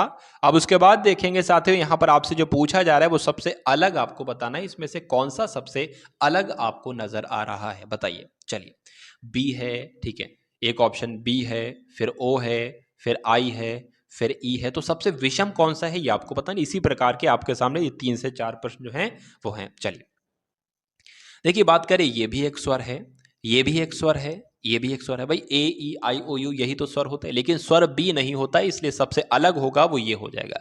तो इस प्रकार का प्रश्न बहुत ही पूछा जाता है। अब अविवाहिता, पत्नी, विधुर, विधवा, इसमें से सबसे अलग आपको बताना है। देखिए, ये अविवाहिता ये भी अलग होता है भाई, विधुर ये भी एक अलग ही होता है, अलग हो जाता है। विधवा जो है ये भी अलग ही हो जाती है। पत्नी की बात करें तो ये किसी के साथ में रहती है, किसके साथ में, पति के साथ में, यानी कि इसका संबंध किसी से होता है कुल मिला के, ठीक है। तो विधुर जो होता है उसकी पत्नी मर गई, विधवा जो होती है उसका पति मर गया होता, अविवाहिता होती है उसका जो है वो ठीक है पति नहीं होता, ऐसे हम लोग कह सकते हैं। तो जो कुल मिला के इसमें सबसे अलग नजर आ रहा है, ऑप्शन नंबर बी वाला नजर आ रहा है, इसलिए यही आपका जो है वो राइट आंसर हो जाएगा। अब उसके बाद देखेंगे साथियों अगले नंबर का, यहां पर प्रश्न है, बताने की कोशिश करेंगे। OLTF, BJLQ, BKDF। यहां पर सबसे पहले लेटर पोजीशन की अगर हम लोग बात करें तो यहां पर साथियों 15 आ जाएगा, यहां पर 15 आ जाएगा, यहां पर 12 आ जाएगा, 20 आ जाएगा, 6 आ जाएगा। यहाँ पर T20 आ जाएगा, P16 आ जाएगा, D4 आ जाएगा, C3 आ जाएगा। उसके बाद बात करें आपका B2 आ जाएगा, K11 आ जाएगा, 4 आ जाएगा, 6 आ जाएगा, 2 आ जाएगा, 10 आ जाएगा, ठीक, 12 आ जाएगा, 17 आ जाएगा। तो इस तरह साथियों आपको भी याद होना चाहिए, ठीक है। कोई भी लेटर आपको दे दिए जाए तो सेकंड भी नहीं लगना चाहिए, सारे लेटर के नंबर आप लोग वहां पर लिख दें। तो कोई संबंध नजर आए, 2 से 10 हो गया, 10 से 12 हो गया, 2 से 11 हो गया, ठीक है, फिर 11 से 4 हो गया, 20 से 16 हो गया, ठीक है, 15 से 12 हो गया, तो कुछ मिल नहीं रहा है बस। तो क्या यहाँ पर कुछ और लॉजिक लग रहा है? यहाँ पर मुझे एक और लॉजिक मिल चुका है। देखिए यहाँ पर कोई भी वॉवेल नहीं है, यहाँ पर कोई भी वॉवेल नहीं है, यहाँ पर कोई भी वॉवेल नहीं है, लेकिन यहाँ पर एक वॉवेल मौजूद है। तो सबसे अलग जो होगा, सबसे विषम जो होगा, वो ऑप्शन नंबर ए वाला हो जाएगा। अब उसके बाद देखिए साथियों, अगले नंबर का यहाँ पर प्रश्न आपके सामने है। यहाँ पर आपको बताना है कि सबसे अलग इसमें से कौन सा लग रहा है, बताइए। 132, 121, 88 है, 97। देखिए ये तो बात करें, ये किसका स्क्वायर होता है? 11 का स्क्वायर होता है। क्या कोई और यहाँ पर है? एक तो ये हम लोग कह सकते हैं कि किसी एक नंबर का स्क्वायर यहाँ पर लग रहा है 11 का। देखिए अगर दूसरा तरीका देखिए, ये 11 से कट जाएगा, ये क्या कट जाएगा, ये भी 11 से कट जाएगा, क्या ये कट जाएगा? ये कट जाएगा, देखते हैं भाई, ठीक, 11 एकम 11, 2 चला जाएगा, 22 हो जाएगा, 11 दूना 22, ये भी कट जाएगा। क्या ये कट पाएगा? 11 अट्ठे 88, 11 निम 99, ये नहीं कट पाएगा। तो सबसे अलग जो होगा वो साथियों यही हो जाएगा, ऑप्शन नंबर डी, और यही आपका राइट आंसर है। अब उसके बाद देखिए अगले नंबर का यहाँ पर प्रश्न है, अच्छा प्रश्न है, तो बताने की कोशिश करेंगे। पूछा जा रहा है जैसे 1/9 का संबंध 1/81 से है, उसी प्रकार 1/13 का संबंध किससे होगा? तो कुछ नहीं करना है भाई, ठीक, कुछ नहीं करना है, एक जैसा था वैसे लिख दिया। यहाँ पर आपने 9 का स्क्वायर कर दिया तो 81 आ गया, उसी प्रकार एक जैसा है वैसे ही लिख दोगे, 13 का स्क्वायर कर दोगे तो 169 हो जाएगा। तो क्या 1/169 कहीं पर है? तो बिल्कुल है, ऑप्शन नंबर सी में है। अगले नंबर का साथियों प्रश्न देखिए कि वह क्षेत्र आपको ज्ञात करना है जो जीव विज्ञान और कंप्यूटर पढ़ने वाले व्यक्ति हैं, लेकिन किंतु गणित ना पढ़ने वाले व्यक्ति हैं। तो अच्छा प्रश्न है। यहाँ पर देखिए कहा जा रहा है कि जीव विज्ञान पढ़ने वाले, तो जीव विज्ञान तो ये पढ़ने वाले हैं, और कहा जा रहा है कंप्यूटर पढ़ने वाले, तो कंप्यूटर तो ये पढ़ने वाले हैं, लेकिन गणित ना पढ़ने वाले हों, तो इसको कट कर दो, इसको कट कर दो, इसको कट कर दो, ठीक है, ये कुछ आंसर नहीं होगा। आंसर जो होगा वो पूछा जा रहा है जीव विज्ञान भी पढ़ने वाला हो, तो ये बंदा जो है 7 वाला, ये जीव विज्ञान भी पढ़ता है और ये कंप्यूटर भी पढ़ता है। तो यही तो आपसे पूछा जा रहा है, 7 इस क्वेश्चन का बिल्कुल राइट आंसर हो जाएगा, यानी कि आंसर आपका ऑप्शन नंबर डी हो जाएगा। अब उसके बाद देखिए साथियों अगले नंबर के यहाँ पर प्रश्न है कि FATHER को HCVJGT के रूप में लिखा जाता है, तो शिप को कैसे लिखा जाएगा? अच्छा क्वेश्चन है, बताने की कोशिश करेंगे राइट आंसर यहाँ पर क्या होगा। तो कुछ नहीं करना है, सबसे पहले आप लोग लेटर अगर पोजीशन जानते होंगे तो इस क्वेश्चन को चुटकियों में कर दोगे। तो F 6 नंबर पर होता है, A 1 नंबर पर, T 20 नंबर पर, H 8 नंबर पर, E 5 नंबर पर और 8 18 नंबर पर। उसी प्रकार H 8 नंबर पर, C 3 नंबर पर, V 22 नंबर पर, J 10 नंबर पर और G 7 नंबर पर और T 20 नंबर पर। ठीक है, बात करें यहाँ पर 6 से 8 हो गया है, 1 से 2, 1 से 3 हो गया है, 20 से 22 हो गया है। तो हमें इतना लग रहा है कि 2-2 नंबर का इजाफा हो रहा है, 18 से 20 हो गया है। तो 2-2 नंबर बढ़ा देंगे। S होता है 19 पे तो 21 आएगा, 21 पे होता है U। H होता है 8 पे तो 10 आ जाएगा, 10 पे होता है J। I होता है 9 पे 11 आ जाएगा, 11 पे होता है साथियों K। P होता है 16 पे, 16 और 2 18, 18 होता है R पे। तो UJ KR कहाँ पर लिखा हुआ है? UJ KR option number D में लिखा हुआ है, तो यही आपका राइट आंसर है। अब उसके बाद देखिए साथियों अगले नंबर का प्रश्न, तो अब आपके सामने देखिए अभी आपने रीजनिंग के क्वेश्चंस देखे, अब आप लोग मैथ के यहाँ पर क्वेश्चंस देखोगे। तो ये साथियों मैथ का क्वेश्चंस है, बताने की कोशिश करेंगे इस क्वेश्चन का राइट आंसर क्या होगा। तो कि x के x%, तो देखिए कहीं पर का लिखा हो तो उसका मतलब गुणा होता है, तो x लिख लिया, इसका x का 16%, तो 16 लिख लिया और प्रतिशत यानी कि बटे में 100 लगा लिया, जो है यानी कि x का 16% जो है वो जो है 48 के 12% के बराबर है। तो x का मान पूछ रहे हैं, कुछ नहीं भाई, इस 100 से ये आपका 100 कट जाएगा। अब बचेगा क्या? देखिए ये 16 जो है वो नीचे आ जाएगा, तो 16 हमने नीचे कर लिया, ठीक है। 16 कम 16, 16 32, 16 3 48 हो जाएगा। अब 12 और 3 की गुणा हो जाएगी, वही x का मान आ जाएगा। तो 12 इंटू 3 कितना होता है? 36 होता है। तो आंसर आपका 36 कहां पर लिखा हुआ है? ऑप्शन नंबर बी में लिखा है, तो यही आपका राइट आंसर है। अब उसके बाद देखेंगे साथियों अगले नंबर का प्रश्न यहां पर आपकी स्क्रीन पर है कि एक धनराशि 3 वर्ष में, कोई पैसे हैं, वो 3 वर्ष में साधारण ब्याज पर 815 और 4 वर्ष में 854 हो जाते हैं। ठीक है, देखिए भाई 3 वर्ष का साधारण ब्याज कितना है? 3 वर्ष का साधारण ब्याज है 815 और 4 वर्ष का साधारण ब्याज है 854। तो क्यों ना अगर हम लोग बात करें 1 वर्ष का साधारण ब्याज निकाले, यानी कि 1 वर्ष का एसआई निकाले, तो कैसे निकालेंगे? 854 में से 815 माइनस करेंगे तभी तो भाई निकलेगा 1 वर्ष का। तो आपका ये 14 हो जाएगा, 14 में से 5 जाएगा 9 बचेगा, 4 हो जाएगा 3 बचेगा, ये तो 39, यानी कि 1 वर्ष का एसआई जो है वो 39 निकलेगा, 39 निकलेगा। ठीक है, इतनी बात आपको समझ में आ गई। तो वह धनराशि आपसे पूछी जा रही है। अब यहां पर बात करें 3 वर्ष का जो दे रखा है, देखिए भाई मैं आपको बता देता हूं। 39 आपको ध्यान रखना है क्या है, 1 वर्ष का एसआई क्या है, 1 वर्ष का एसआई जो है वो 39 है। यहां पर कहा जा रहा है कि 3 वर्ष का साधारण ब्याज 815 रुपए है, यानी कि 3 वर्ष का साधारण ब्याज लग के जो है कितने रुपए हो जाते हैं? 815 रुपए हो जाते हैं। तो इसमें देखिए, इसमें 3 ही तो 39, यानी कि इसमें जो होंगे 3 वर्ष का साधारण ब्याज भी मौजूद होगा। तो ये 1 वर्ष का साधारण ब्याज है, इसको हमने 3 वर्ष का साधारण ब्याज देखेंगे कितना बनेगा, 9 तियां 27 हो जाएगा, 2 लग जाए, 3 तियां 9 और 11 हो जाएगा, यानी कि 815 में 117 जो है वो 3 वर्ष का साधारण ब्याज है। तो अगर 117 हम इसमें से 815 में से माइनस कर ले तो हमें धनराशि तो प्राप्त हो जाएगी भाई। सिंपल सा क्वेश्चन बना लिया, बहुत ही आसान लैंग्वेज में। तो बस इसको माइनस करना है। देखिए भाई कितने, कुछ लाइन नहीं लिखी और आंसर आपका आपके सामने आ गया। तो 15 में से 7 जाएगा साथियों, 8 बचेगा, 80 में से 11 जाएगा, 70 हो जाएगा और 69 बचेगा। तो 698 कहां पर लिखा हुआ है? ऑप्शन नंबर सी में लिखा हुआ है। यही आपके इस क्वेश्चन का बिल्कुल करेक्ट आंसर है। अब उसके बाद देखेंगे साथियों, अगले नंबर का प्रश्न है कि एक व्यक्ति है 1400 रुपए में एक साइकिल खरीदता है, उसे 15% का नुकसान होता है, नुकसान पर वो बेचता है, साइकिल का विक्रय मूल्य क्या है? देखिए सबसे पहले आपको ध्यान रखना है, एक होता है विक्रय मूल्य। विक्रय मूल्य का मतलब होता है जिस चीज पर, जिस वस्तु, मान लीजिए 100 रुपए हमने कोई वस्तु खरीदी, उसको 110 में बेचा है, तो ये बेचना क्या कहलाएगा? विक्रय मूल्य कहलाएगा, जिसको इंग्लिश में सेलिंग प्राइस कहते हैं। ठीक है, क्रय मूल्य क्या होता है? इसको खरीदने वाला मूल्य कहते हैं, यानी कि जिस मूल्य पर हमने खरीदा है। चलिए, तो 1400 रुपए में एक साइकिल हमने खरीदी भाई साहब, 1400 रुपए में 100 साइकिल खरीदी हमने, 15% के नुकसान पर इसको हमने बेच दिया। तो 15% के जब हम नुकसान पर बेचेंगे तो हमें 85% ही तो प्राप्त होगा, यानी कि यही तो कहा जा रहा है कि 1400 का 85% बताइए। ठीक है, तो इस 2 जीरो से ये 2 जीरो कट जाएंगे, 14 और 85 की गुणा हो जाएगी, आंसर आपके सामने आ जाएगा। तो 14 पंजे कितने होते हैं? 70 होते हैं, और 14 अट्ठे कितने होते हैं साथियों? 112, 112 हो जाएगा, 14 अट्ठे 112, तो 112 साथियों यहाँ पर आपका आ जाएगा। जोड़ देंगे तो क्या आ जाएगा? 9 आ जाएगा, और यहाँ पर 11 आ जाएगा, तो 1190 आपका क्या आ जाएगा? आंसर आ जाएगा, जो कि ऑप्शन नंबर सी में है। उसके बाद देखिए साथियों कि एक प्रश्न है, किसी वस्तु का मूल्य 350 रुपए है, किसी वस्तु की कीमत, किसी वस्तु का मूल्य कितना है साथियों? 350 रुपए है। यदि सेल्समैन इसे 14% के लाभ पर बेचता है, तो कुछ नहीं कहा जा रहा भाई, 350 का 14% लाभ हो रहा है, तो 114 कर देंगे, 114 कर देंगे, 114%। तो वस्तु का विक्रय मूल्य कितना होगा? तो बस इसको आपको कैलकुलेट करना है। 5 सत्ते 35 हो जाएगा, ये कट जाएगा, 5 दूना 10 हो जाएगा, 20 हो जाएगा आपका। इस जीरो से आपका ये जीरो कट जाएगा, 2 से यहाँ पर 14 कट कर, 2 पंजे 10 हो जाएगा, 2 सत्ते 14 हो जाएगा। कुछ नहीं करना है, 57 और 7 की गुणा करना है। तो 7 सत्ते साथी 49 हो जाएगा, 4 लग जाएगा, 7 पंजे 35 और 4 39 हो जाएगा। तो 399 आपका आंसर आ जाएगा, ऑप्शन नंबर ए में है, बिल्कुल करेक्ट आंसर है। अब उसके बाद देखिए साथियों, अगले नंबर के यहां पर प्रश्न आपके सामने है। पूछा जा रहा है कि एक फल विक्रेता के पास कुछ सेब थे, वह 40% सेब को बेच देता है, और अभी उसके पास 420 सेब हैं। तो एक बात ध्यान से सुनिए, जब वो 40% सेब को बेच देता है तो अब उसके पास जाहिर सी बात है 60% सेब ही बचे हैं, और कहा जा रहा है कि अभी उसके पास 420 सेब हैं। तो 60% की वैल्यू 420 है। आरंभ में उसके पास कितने सेब थे? तो कहा जा रहा है पहले उसके पास कितने सेब थे। यहां पर बताया जा रहा है कि 60% की वैल्यू 420 है, तो 100% की वैल्यू क्या होगी?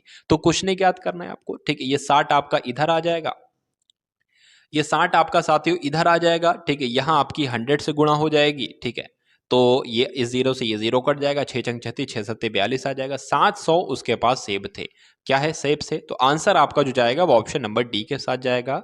अब उसके बाद देखिए साथियों, अगले नंबर के यहाँ पर प्रश्न आपके सामने, इस क्वेश्चन का बताना है आपको राइट आंसर कि ए किसी कार्य को 15 दिनों में करता है, बी उस कार्य को 20 दिन में करता है। यदि वे एक साथ मिलकर 4 दिन कार्य करें तो कार्य का कितना हिस्सा अभी शेष रहेगा। देखिए भाई, ए की अगर बात करें तो ए जो है भाई साहब वो 15 दिनों में कार्य करता है, और बी की अगर बात करें तो बी उसे जो है 20 दिन में करता है।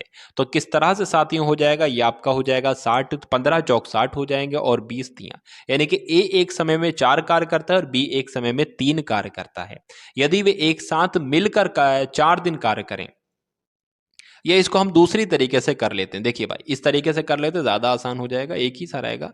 ए कितना करता है, ए इतना इतना काम करता है, और बी कितना कार्य करता है, बी इस काम करता है। इसको जोड़ लेते हैं साथियों, ये आपका कितना हो जाएगा, नीचे तो आपका आ जाएगा 300 और ऊपर कितना आ जाएगा 20 + 15। 20 + 15 कितना हो जाएगा, 20 + 15 आपका 35 हो जाएगा, बटे 300 हो जाएगा। ठीक है, इसको कट कर लो, 5 सत्ते 35 हो जाएगा और 5 छंग 30 हो जाएगा। ठीक है, या हाँ ऐसे कर लो, 5 सत्ते आपके 35 हो जाएगा और 5 छंग 30 हो जाएगा, यानी कि 7/60 आ जाएगा। तो अब क्या कहा जा रहा है कि यदि वे 4 दिन तक मिलकर कार्य करते हैं, ठीक है, तो एक दिन का कार्य तो आपके सामने आ गया, क्या हो गया, ये आपका ए और बी का कार्य हो गया। कह रहे हैं कि मिलकर 4 दिन तक कार्य करते हैं, तो ये एक दिन का कार्य है, तो ये आपका 4 दिन का कार्य हो जाएगा। अब इसको कट कर लो, 4 एकम 4 हो जाएगा, 4 एकम 4 हो जाएगा, 4 पंजे 20 हो जाएगा, 7/15 आ जाएगा। अब क्या आ गया साथियों, 7 बटे यहाँ पर मैं लिख देता हूँ सही तरीके से, 7/15 आ जाएगा। तो अब ये कहा जा रहा है कि तो कार्य का कितना हिस्सा अभी शेष रहेगा। तो एक कार्य पूरा है, एक में से इसको घटाएंगे, कार्य का शेष हिस्सा आ जाएगा। तो 15 इधर आ जाएगा, 15 में से 7 जाएगा, 8 बचेगा, और नीचे जो 15 है वो 15 रहेगा। इसलिए आपका आंसर जो है वो 8/15 आएगा। और 8/15 कहां पर लिखा हुआ है, ऑप्शन नंबर डी में लिखा हुआ है। एक व्यक्ति 12% के साधारण ब्याज पर बैंक से ऋण लेता है। ठीक है भाई, बैंक से क्या लेता है, बैंक से ऋण लेता है 12% ब्याज पर। समय कितना है, 3 वर्ष के लिए लेता है, और ब्याज कितना है, 5400 ब्याज है। तो ज्ञात क्या करना है, उसकी ऋण की राशि ज्ञात करना है, यानी कि मूलधन ज्ञात करना है, पी ज्ञात करना है। तो साथियों यहां पर हम सबसे पहले, यहां पर मैं आपको समझाने की कोशिश करूंगा कि सूत्र होता है, मूलधन ज्ञात करना होता है, तो सूत्र क्या होता है, एसआई, यानी कि आपका साधारण ब्याज हो जाएगा इंटू 100 हो जाएगा, और नीचे आपका पी तो आ ही गया है, यहाँ पर टी आ जाएगा, यानी कि समय हो जाएगा, और साथियों आर हो जाएगा। तो पी ज्ञात करने के लिए क्या करेंगे, एसआई कितना है, 5400 आपके सामने एसआई है, इंटू 100 हो जाएगा, और आपके सामने टी कितना है, समय कितना है, 3 वर्ष है, और आर कितनी है, 12% है। तो इसको कट कर लेंगे साथियों। ठीक है, 3 से ये जब कट होगा तो यहाँ पर आ जाएगा 3 एकम 3, 3 सत्ते का 3 अट्ठे 24, और 2 जीरो आ जाएगा। उसके बाद बात करें, इंटू 100 आ जाएगा, और बटे में यहाँ पर 12 आ जाएगा। तो जब 12 से इसको कट करेंगे, 12 एकम 12 आ जाएगा, 6 उधर चला जाएगा, 12 पंजे 60 आ जाएगा, और 0 आ जाएगा, यानी कि 15,000 यहाँ पर आपका आंसर आ जाएगा। तो 15,000 कौन से ऑप्शन में है, ऑप्शन नंबर सी वाले में है, यही आपका राइट आंसर है। चलिए, अब उसके बाद देखिए साथियों, अगले नंबर का प्रश्न आपको थोड़ी सी दिक्कत दे सकता है, इसलिए बहुत ही ध्यान से इस क्वेश्चंस को आपको समझना है। एक पंसारी है, एक पंसारी ने 5 लगातार महीनों में, मान लीजिए जनवरी में उसने 6435 कमाए की बिक्री की, फरवरी में उसने 6927 की बिक्री की, मार्च में उसने 7855 की बिक्री की, उसी प्रकार अप्रैल में 7230 की, और फिर 6562 की उसने बिक्री की। छठे महीने में उसे कितनी बिक्री करनी चाहिए कि उसकी औसत बिक्री 6500 हो जाए, उसकी औसत बिक्री कितनी हो जाए, 6500 हो जाए, ये आपसे साथियों पूछा जा रहा है। देखिए, औसत कितना बताया जा रहा है, 6500 बताया जा रहा है। तो औसत साथियों जो 6500 बताया जा रहा है वो कितने महीनों का बताया जा रहा है, 6 महीनों का बताया जा रहा है। तो अगर उन सभी 6 महीनों की हमें इनकम ज्ञात करना हो तो हम 6 की गुणा इससे कर देंगे, हमें 6 महीने की इनकम ज्ञात हो जाएगी। और हमें 5 महीनों की इनकम तो ज्ञात है भाई, 5 महीनों की इनकम कैसे याद करेंगे, इन सबको जोड़ देंगे, 5 महीनों की इधर इनकम ज्ञात हो गई और 6 महीने की इधर इनकम ज्ञात हो गई। जब दोनों को डिफरेंस करेंगे तो ऑटोमेटिक हमें छठे महीने की डिफरेंस ज्ञात हो जाएगी। तो सबसे पहले इसको गुणा करते हैं कि आ जाएगा 6 पंजे 30 आ जाएगा, 6 पंजे 30 आ जाएगा, 6 चंग 36 यानी कि 39 आ जाएगा यहाँ पर, और 2 जीरो यहाँ पर लग जाएंगे, यानी कि 39,000 जो है साथियों ये क्या है, ये 6 महीने की अर्निंग है। अब इसको क्या जोड़ना पड़ेगा भाई, बिल्कुल इसको जोड़ना पड़ेगा। इसको क्या करना पड़ेगा, इसको जोड़ना पड़ेगा। कैसे जोड़ेंगे मैं आपको बताता हूं कैसे जोड़ेंगे। अब 3900 में से घटाना है इसको जोड़ लेते हैं। देखिए भाई, पाँच और सात आपका 12 हो जाएगा, 12 और 5 आपका 17 हो जाएगा, 17 और 2 आपका 18, 19 हो जाएगा, 19 का आपके सामने आ जाएगा यहाँ पर 9। ठीक है, और 9 आ गया, फिर यहाँ पर 1 और 3 क्या हो जाएगा, 4 हो जाएगा, 4 और 2 आपका 6 हो जाएगा, 6 और 5 11 हो जाएगा, 11 और 3 आपका 14 हो जाएगा, 14 और 6 आपका 20 हो जाएगा, 20 का लग जाएगा यहाँ पर 2 और हासिल का लग जाएगा यहाँ पर 2। 2 और 4 आपका 6 हो जाएगा, 6 और 9 आपका 15 हो जाएगा, 15 और 8 आपका 23 हो जाएगा, 23 और 2 25 हो जाएगा, 25 और 5 आपका कितना हो जाएगा, 30 हो जाएगा। तो 30 का यहाँ पर लग जाएगा 0 और यहाँ पर हो जाएगा 3, 3 और 6 9 हो जाएगा, 9 और 6 15, 15 और 6 21, 21 और 7 28, 28 और 6 आपका कितना हो जाएगा, 28, 6 आपका हो जाएगा 34। तो यहाँ पर ये क्या आ गई, 5 महीने की अर्निंग ये है और साथियों 6 महीने की अर्निंग ये है। तो 1 महीने की जो एक्स्ट्रा जो हमने बताई नहीं है वो अर्निंग क्या होगी, यही तो साथियों यहाँ पर आपसे क्या जा रहा है, पूछा जा रहा है। तो 39,000 में से 34,009 को जब माइनस करेंगे तो यहाँ पर क्या आ जाएगा, यहाँ पर साथियों आपका 1 आ जाएगा, यहाँ पर 9 आ जाएगा, यहाँ पर भी 9 आ जाएगा, उसके बाद यहाँ पर 4 आ जाएगा। तो 4991 रुपए जो है साथियों वो क्या है, वो 1 महीने की क्या है, वो छठे महीने में उसने कितनी बिक्री की, 4991 की बिक्री की। इसलिए आंसर आपको ऑप्शन नंबर ए के साथ जाएगा। अब उसके बाद देखिए साथियों अगले नंबर के यहाँ पर प्रश्न आपके सामने है, बताने इस क्वेश्चन का राइट आंसर कि 50 लड़कों की एक कक्षा में 30 लड़कों की औसत लंबाई, बहुत ही इंपॉर्टेंट क्वेश्चन है तो बहुत ही ध्यान से आप लोग यहाँ पर देखेंगे साथियों। चलिए 50 लड़के हैं और 50 लड़कों की कक्षा में 30 लड़कों की जो औसत लंबाई है वो 160 सेंटीमीटर है। तो हमने यहाँ पर लिख लिया 30, करने का अंदाज ही अलग है भाई, मैथ के सवालों को बहुत ही आसान तरीके से मैं आपको समझाता हूँ। तो 30 लड़कों की जो औसत लंबाई है वो कितनी है, वो 160 है। अब यहाँ पर क्या आ जाएगा, यहाँ पर 30 लड़कों की औसत लंबाई कुल योग कितना है वो आ जाएगा। कैसे आ जाएगा, जब इसको हम योग गुणा कर देंगे तो 16 तियाँ कितना होता है, 48 होता है, और 2 जीरो लगे तो 2 जीरो लग जाएंगे। इतना आपको समझ में आ गया होगा। ठीक है, अब जब इन दोनों को भाग करोगे तो यही 160 आएगा। उसके बाद कहा जा रहा है कि यदि शेष लड़कों की औसत लंबाई, शेष लड़के कितने हैं, 50 लड़के थे, 30 लड़के ये हो गए, शेष लड़के 20 ही तो बचेंगे। तो 20 लड़कों की औसत लंबाई जो कही जा रही है वो 165 कही जा रही है। तो अब क्या करेंगे, इसका योग ज्ञात करने के लिए क्या कर देंगे भाई, ठीक, इसका योग ज्ञात करने के लिए इन दोनों की गुणा कर देंगे। ठीक है, तो कितना आ जाएगा आपका, कितना आ जाएगा देख लेते हैं। ठीक है, 5 दूना 10 आ जाएगा, 0 बढ़ जाएगा, 5 दूना 10 आ जाएगा, 1 लग जाएगा, 6 दूना 12 और 1 13 हो जाएगा आपका, 2 एकम 2 हो जाएगा, तो यहाँ पर 2300 हो जाएगा। ठीक है, 2300 होगा भाई, क्या होगा एक बार फिर से यहाँ पर हम लोग करा के देख लेते हैं। 165 क्योंकि कोई गलती नहीं होना चाहिए। ठीक है, 5 दूना 10 हो जाएगा, 6 दूना 12 और 1 13 हो जाएगा, यहाँ पर आपका 2 एकम 2 और 1 3 हो जाएगा, तो 3300 बन रहा है भाई। ये क्यों मैंने लिख दिया पता नहीं क्यों, 3300 यहाँ पर आपका बन जाएगा। चलिए, तो ये आपका साथियों क्या बन गया, 3300 बन गया। अब उसके बाद क्या कहा जा रहा है, तो पूरी कक्षा की औसत लंबाई कितनी है, पूरी कक्षा में लोग कितने हैं, 50 लोग हैं। पूरी कक्षा में जो औसत लंबाइयां हैं उनका योग कितना है, 30 लड़कों की इतना योग है और 20 लड़कों का इतना योग है, तो दोनों को जोड़ कर लेंगे, ऊपर लिख लेंगे।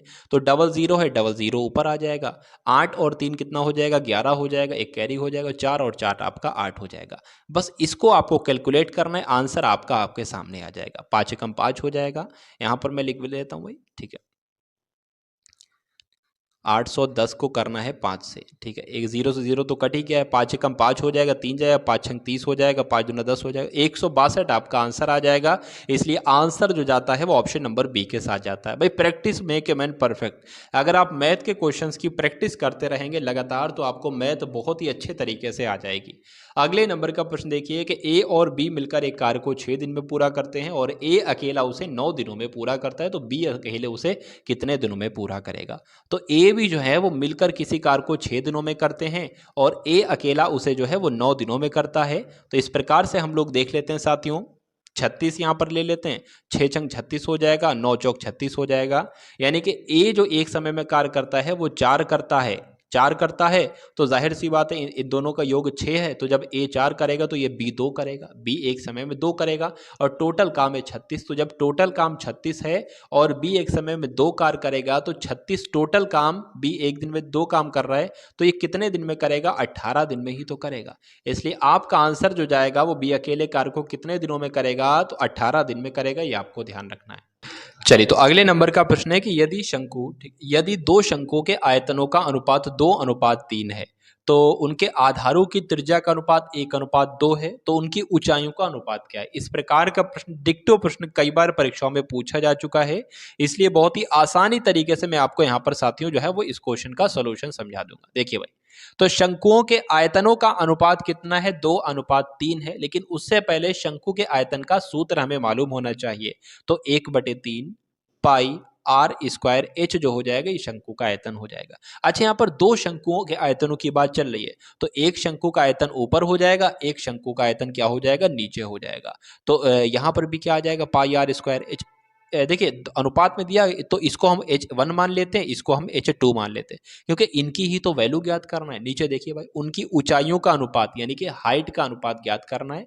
अच्छा, जो पहले वाले शंकु का आयतन था इसका अनुपात था 2 और नीचे वाले का था 3, तो इसलिए 2:3 यहाँ पर नीचे आ जाएगा। ठीक है, अब देखिए भाई क्वेश्चन कैसे आसान यहाँ पर बनता है। देखिए, ये आर लिखा हुआ है ना, तो त्रिज्या की भी तो वैल्यू दी गई थी, त्रिज्याओं का अनुपात 1:2 है, तो यहाँ पर क्या आ जाएगा? यहाँ पर साथियों चलिए मैं दूसरा नेक्स्ट स्टेप लिख देता हूँ, आर की जगह पर 1 का स्क्वायर और दूसरे वाले आर की जगह पर R2 का स्क्वायर यानी कि 2 का स्क्वायर। इतना करना है, बस कुछ नहीं करना है। 1/2 1/3 पाई 1 का स्क्वायर इंटू H1, उसके बाद में नीचे अपॉन में क्या आ जाएगा? 1/3 आ जाएगा, पाई आ जाएगा, ये 2 है ना, दूसरे वाले आर का अनुपात 2 है, तो इसलिए 2 दूना 4 हो जाएगा यहाँ पर, इंटू H2 हो जाएगा, और अनुपात जो है वो 2:3 ही आपका अनुपात है। अब देखिए भाई, 1/3 पाई से 1/3 पाई कैंसिल हो गया।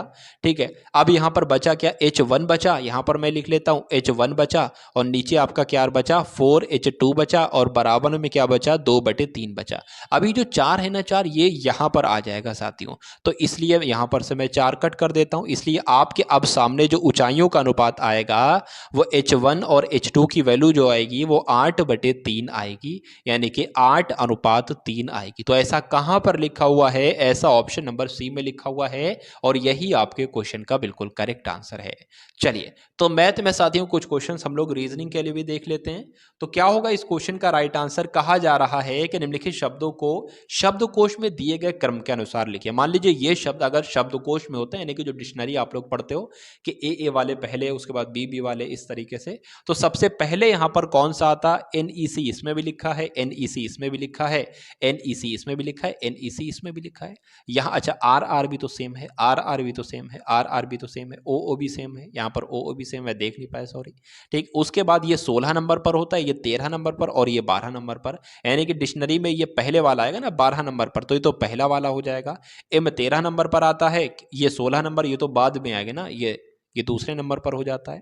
अब ये तीसरे और चौथे नंबर पर आएगा, कौन सा देख लेते हैं? H आपका 15, O आपका 15 नंबर पर होता है, H 8वें नंबर पर होता है, तो ये तीसरे नंबर पर आएगा, और ये साथियों चौथे नंबर पर आएगा। ठीक है, चलिए, तो क्या आपका इस क्वेश्चन का बिल्कुल करेक्ट आंसर हो सकता है? बताने की कोशिश करेंगे आप सभी लोग। ये 8वें नंबर पर ये आपका वो, ठीक है, तो 1 2 4 3 होगा ना, तो 1 2 4 3 कहां पर लिखा हुआ है? 1 2 4 3 आपका ऑप्शन नंबर डी में लिखा हुआ है, तो यही आपके इस क्वेश्चन का बिल्कुल करेक्ट आंसर हो जाता है।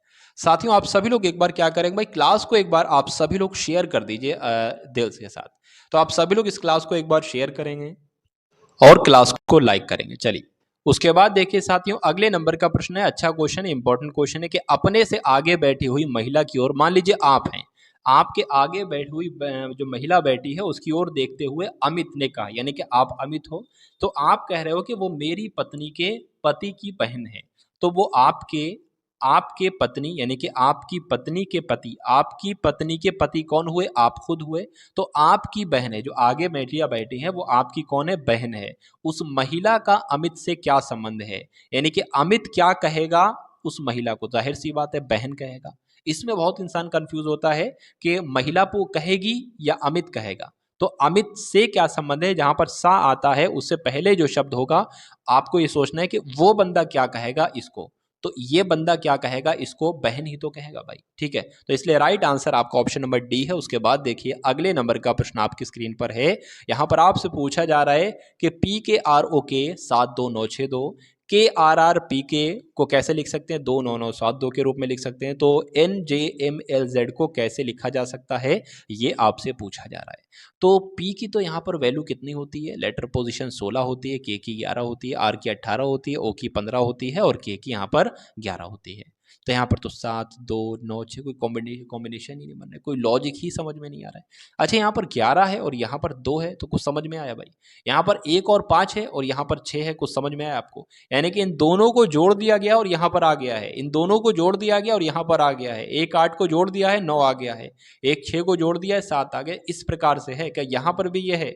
1 8 9 होता, 1 8 9 हो जाएगा, 9 हो जाएगा तो 9 9 क्या है यहाँ पर, तो बिल्कुल भाई 9 9 है। तो यहाँ पर भी तो यही आ जाएगा भाई, 14 हो जाएगा। ये 14 और 1 यहाँ पर 5 आ जाएगा, यहाँ पर आपका 1 आ जाएगा, यहाँ पर आपका 4 आ जाएगा, यहाँ पर आपका L 12 होता है तो 3 आ जाएगा, 2 और 6 8 हो जाएगा तो यहाँ पर 8 आ जाएगा। तो 51 438 कहाँ लिखा है, 51 438 ऑप्शन नंबर ए में लिखा है, तो यही आपका राइट आंसर है। अब उसके बाद देखिए साथियों, अगले नंबर का प्रश्न है कि कौन सा डायग्राम शाकभक्षी बाघ और पशु के बीच सही संबंध को दर्शाता है। इस क्वेश्चन का राइट आंसर क्या होना चाहिए बताने की कोशिश करेंगे आप सभी लोग। इसका राइट आंसर क्या होगा, चलिए बताइए क्या होगा इस क्वेश्चन का राइट आंसर, बताइए। तो बहुत ही आसान सा साथियों प्रश्न है कि शाकभक्षी बाघ और पशु, तो सबसे पहले अगर बात करें, मान लीजिए पशु जो है वो ये हो जाते हैं। पशु कौन से हो जाते हैं, पशु जो है वो ये हो जाते हैं पशु। अब पशु के अंतर्गत ही तो साथियों शाकभक्षी आएंगे और पशु के अंतर्गत ही तो बाघ आएंगे, क्योंकि बाघ अलग हैं, शाकभक्षी अलग हैं। तो ऐसा डायग्राम कहां पर बना हुआ है, ऑप्शन नंबर सी में ऐसा डायग्राम बना हुआ है और यही आपका राइट आंसर है। अब उसके बाद देखिए साथियों, अगले नंबर का प्रश्न है कि यहाँ पर आपसे बताया जा रहा है कि ए बी को 3 लिखा जा सकता है, तो सी डी को क्या लिखा जा सकता है। तो ए की पोजीशन होती है 1 और बी की पोजीशन होती है 2। अगर इन दोनों को जोड़ दे तो 3 ही तो आ जाए। उसी प्रकार सी की पोजीशन होती है 3 और डी की पोजीशन होती है 4। इन दोनों को जोड़ दे तो यहाँ पर क्या आ जाएगा, 7 आ जाएगा। और 7 कौन से ऑप्शन में है, डी में, तो यही आपका राइट आंसर है। अब उसके बाद देखिए साथियों, अच्छे लेवल का क्वेश्चन यहाँ पर है, थोड़ा सा लेंथी क्वेश्चन हो सकता हो आपको लग रहा हो। इससे पहले छोटा छोटा दो क्वेश्चन थे। सीमा का छोटा भाई सोहन है, तो हमने यहाँ पर देखिए छोटा है तो उसको नीचे लिखेंगे, तो सीमा यहाँ पर सबसे पहले लिखा हमने, ठीक है। सीमा का छोटा भाई कौन है, सोहन है, तो हमने यहाँ पर सोहन लिख लिया भाई, ठीक। सीमा का छोटा भाई सोहन है, सीता से आयु में बड़ा है, यानी कि सीमा का छोटा भाई जो सोहन है वो सीता से बड़ा है आयु में, तो सीता इसके नीचे आएगी भाई, सीता इसके नीचे आ गई। उसके बाद कहा जा रहा है कि श्वेता दीप्ति से छोटी है। अब हमें पता नहीं श्वेता यहां पर लिखे यहां पर लिखे, तो इसको हम अलग लिख लेंगे। श्वेता जो है वो दीप्ति से छोटी है, यानी कि दीप्ति से छोटी है कौन, श्वेता। श्वेता जो है वो दीप्ति से छोटी है लेकिन सीमा से बड़ी है। कहा जा रहा है, फिर से पढ़िए, श्वेता जो है वो दीप्ति से छोटी है लेकिन श्वेता जो है वो सीमा से बड़ी है। तो सीमा से बड़ी, इसलिए सीमा जो आएगा वो नीचे आ जाएगा। अब आप लोग देखिए, ये सीमा लिखा हुआ है, ये सीमा लिखा हुआ है, सीमा से बड़ा कौन है, श्वेता और दीप्ति, तो इसलिए श्वेता यहां पर आ जाएगा और दीप्ति कहां पर आ जाएगा, दीप्ति आपका यहां पर आ जाएगा। तो कहा जा रहा है आयु में सबसे बड़ी कौन है, तो आयु में सबसे बड़ी दीप्ति है, इसलिए आंसर आपका जो जाएगा वो ऑप्शन नंबर डी के साथ जाएगा। तो जो लोग भी यहां पर ऑप्शन नंबर डी के साथ हैं, बिल्कुल करेक्ट आंसर है आपका भी, बहुत बढ़िया, वेरी गुड क्लास। चलिए, तो श्वेता हो गया, दीप्ति हो गया, श्वेता, सीमा, सोहन, सोहन और सीता हो गया। अब उसके बाद देखिए साथियों, अगले नंबर का प्रश्न है कि लुप्त के स्थान पर आपको बताना है क्या है, जिसके 4 से 7 है, 7 से 12 है, फिर उसके बाद आपको बताना है क्या है।